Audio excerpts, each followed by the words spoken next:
Hey everyone, Matt here. It's Wednesday at Mediocre Manor, and as you can see, it's cold, dark, and gray.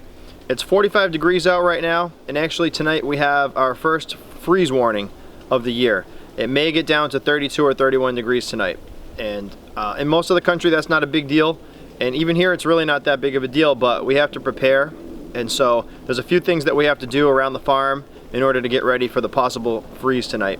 And we'll be in the garden covering plants. Steph and Joe will be doing that. Amy and I are out here at the cabin today, and we're going to try to get the little propane heater hooked up in there. And also, we are having an issue. Well, we're not having an issue, but because of the clouds and the darkness and all the rain, the battery bank has drained pretty low, and I think we're under 24 right now.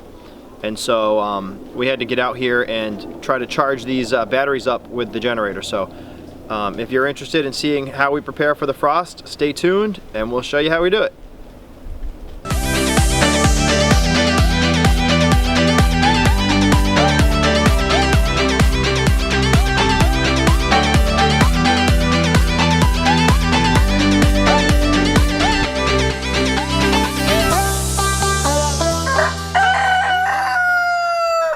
So now we're in the utility shed out at the cabin, and this is where Harry keeps his battery bank and his inverter, and we try to keep a close eye on this to make sure that it never gets too low. And I usually come out, you know, every week or so, every couple weeks, and just take a look at things. And more so because Amy's been here lately. She's living in the cabin, and so we're just keeping a close eye on it. Last night she alerted us that this was getting pretty low, and this morning when she woke up it was down at 24, and right now it's actually reading 23.2, and the battery is not smiling. And so we've been working all day trying to get the generator going. The generator that was out here won't start either on propane or on gasoline, and I haven't figured out why yet. So I went to the house and got my trusty little Troy-Bilt generator. So what we're going to do is basically take this plug here that connects to this pure sine wave inverter, and Harry just bought a cord and hardwired it into the side here, and we're going to get the generator going. We're going to plug this in and we're going to see if it charges the battery bank, which is right behind me. I've never done this before, so I called Harry just to check and make sure that I wasn't going to, you know, I was thinking maybe there was a setting on here that I had to choose, but he's telling me that this inverter will automatically switch over to charging mode once we get the battery going. So we're going to keep a close eye on it and just kind of see how long it takes for the generator to get the batteries back up to a full charge. Okay, so here is the MT50 charge controller display, and as you can see, there's no power being used right now in the cabin. We're pulling in 0.4 amps from the solar panels. There's not much. The battery is not smiling. He's actually very unhappy. He's not sure what's going on, and the battery is empty. So we're at 23.2 here, which is not good. That's below the Harry wants this no lower than 24, and it was at 24.1 a little earlier, and with the problems we have with the generator, it's now dipped below 24. We're at 23.2. So I'm going to get this going now, and then we're going to set a timer, and we're going to see how long it takes to charge this back up. Okay, we're in the cabin now, in the bedroom, and what we did for tonight was just put some plastic up top, because there's quite a large area up top that's going to be a second story at some point. And so we just covered it in some light plastic with some small staples so that it won't affect anything in the future. And then what we're doing now is putting the mounts back here for the propane heater. That's going to hang right here on these, and I'm going to go ahead and toss that up there, and I'll show you what that looks like in a second.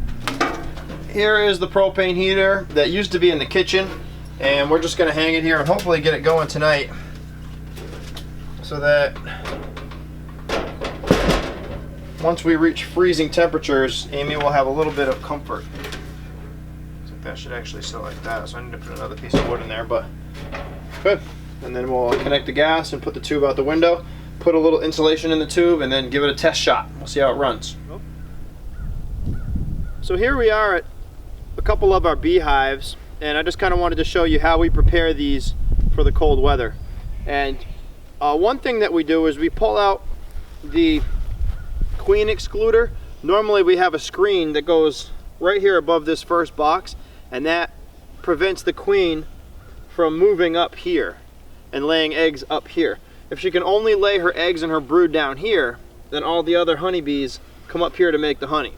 If you were to allow her to go throughout the whole hive, then it would all be mixed up. The honey would be mixed up with the brood and the eggs, and it would just be a big mess. So for the most of the summer season and the months where the bees are making honey, we want to keep the queen down below, and we have the queen excluder screen here.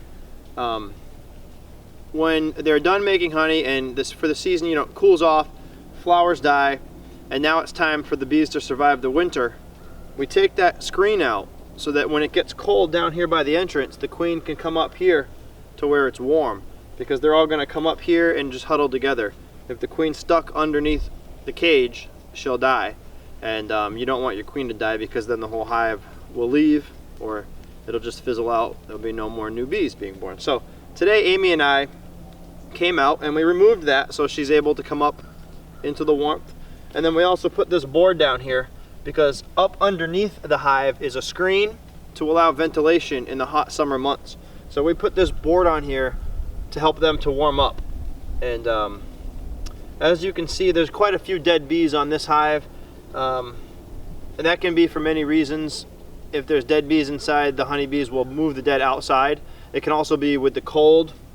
Like this little guy right here, he's still kind of alive. He's just moving very slowly because he doesn't like the cold. We shocked him when we did all this because it's about 45 degrees right now.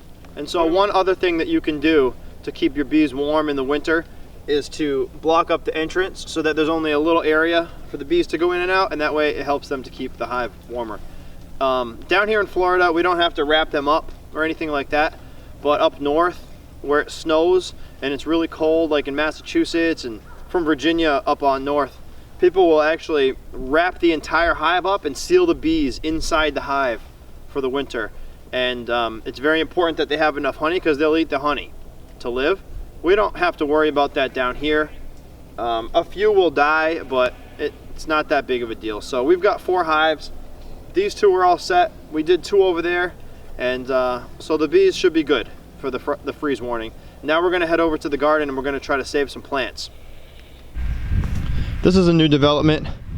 Sophie went throughout the yard and collected this tarp, and she collected the bag and all this straw, and she actually we found her sleeping in this. She's been making herself a little bed, and somehow she gets underneath there and sleeps in the warmth. She's not there right now, so we can't show you. So what are we doing out here, Steffi? I'm just trying to cover a bunch of the smaller plants with hay that the goats just like throw on the ground in hopes of insulating it a little bit from the cold weather today. Try to save them? Yeah. So what have you done so far? I'm just making little piles of spent hay. What was it on it? Can you show me how you're doing one? Like there's a little right daikon radish. A radish, and you'll just put the hay on top of it. Just throw it on top. And that should be good. Hopefully. Yeah, we did it last year with mulch, and that seemed to work. I've done this before and it's worked, but it really just depends on how low the temperature ends up getting. Yeah, how many more do we have to do? There's just one little one right there. Yeah. Then there's a couple small lettuce plants around, and then I have to figure out something to do with these cucumbers, because those are not gonna make it. Maybe some leaves or something. I'm gonna have to cover that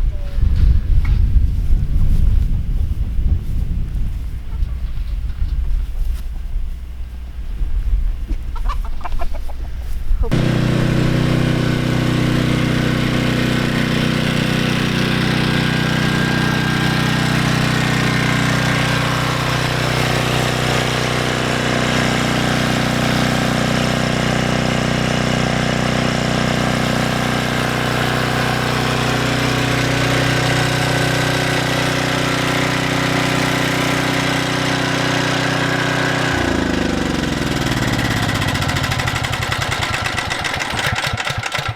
This is a very good generator.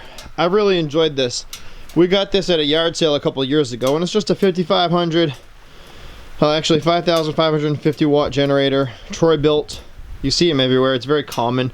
More of a construction generator than anything else, but it works great. Starts up every time, and we've used it for multiple hurricanes, and always starts up. Not sure why this one won't start up. Harry and I had it going. Well, actually now I was gonna say this past summer, I think it might have been spring. We had it going. We used it with the propane to work on the front gate project, but I couldn't get it going today. I tried propane and gasoline, and I tried every setting I could think of. There's no shutoff valve, so we're gonna have to look at that within the next couple days. All right, welcome back. We are at the cabin, and I don't know if you can see this. We brought this little thermometer out here. Probably can't see it because we're not in the light. Currently, well, it's very difficult to see, but it's about 47 degrees here in the cabin, which is pretty chilly, especially considering the fact that it's still daylight. It hasn't even really cooled down yet for the night. So what we did was we went and got this heater.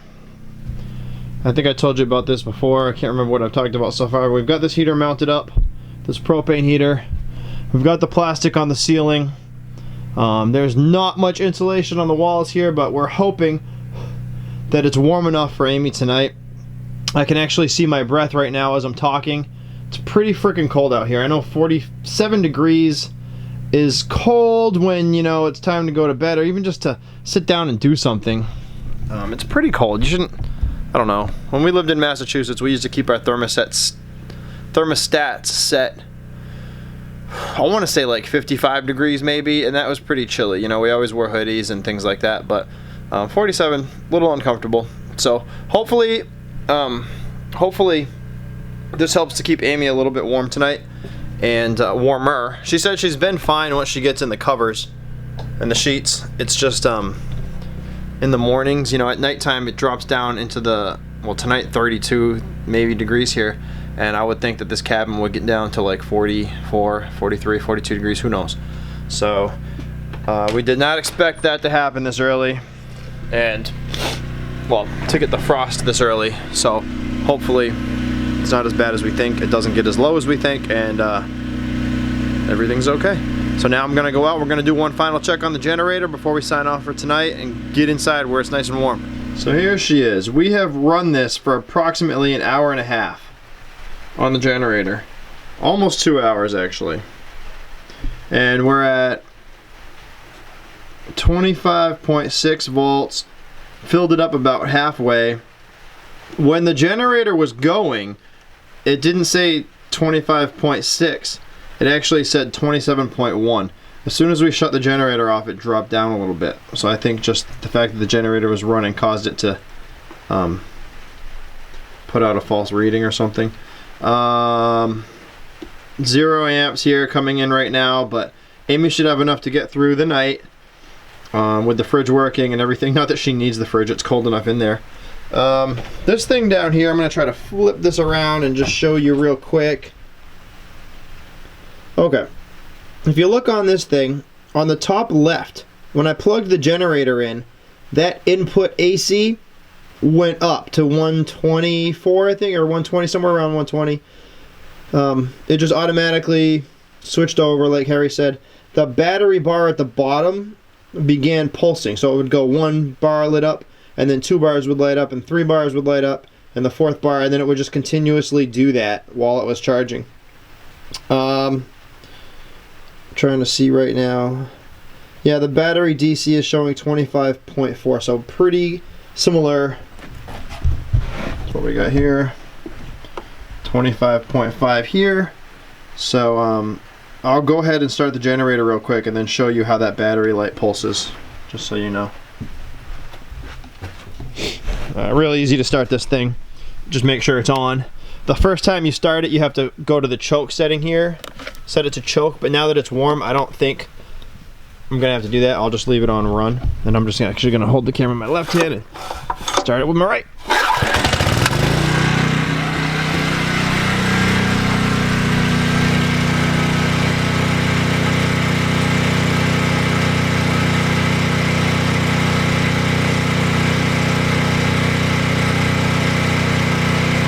So you can see how that battery is now charging, and the input AC is now reading 123. 24. And when you look at this thing, not much really changes on that because that's not reading what we're doing.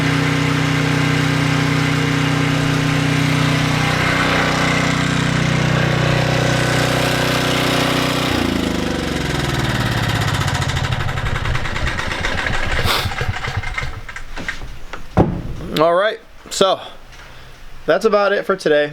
There's not much else to do here.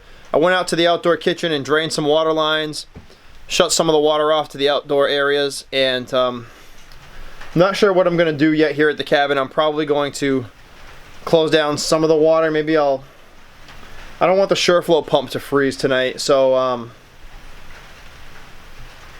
I'm not sure. Maybe I'll put a little heat lamp under there for the night. Sometimes we do that. We use the same bulbs that we use, the heat lamps that we use for the chickens when we're hatching chickens. We'll use the little heat lamps and kind of just leave them on anything that might freeze. So I'm going to go do some more of that.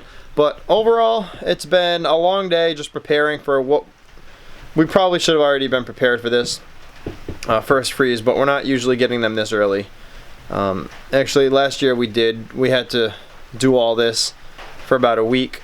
I think that we had 3 or 4 days of frost, and then it went away and it was back to the 60s and 70s for a couple months until it really gets serious in January and February and it really gets cold. So anyways, I think it was a pretty successful day. We did a lot, got everything buttoned up and ready to go, and we got some power there for Amy tonight. We got the heat hooked up for Amy, and all the plants are inside and the rest of them that are outside are covered. So overall, successful day. The bees are happy. And didn't really get much work done, but that's okay. Everybody's safe here. So Steph made some vegetable soup tonight with beans in it, so I'm going to get in there and have some of that soon. And I hope everybody has a great night. I hope you're not as cold as we are in the rest of the country, although I highly doubt that. I think everybody's probably colder than we are. So everybody stay warm. Thanks for watching, and we'll see you soon.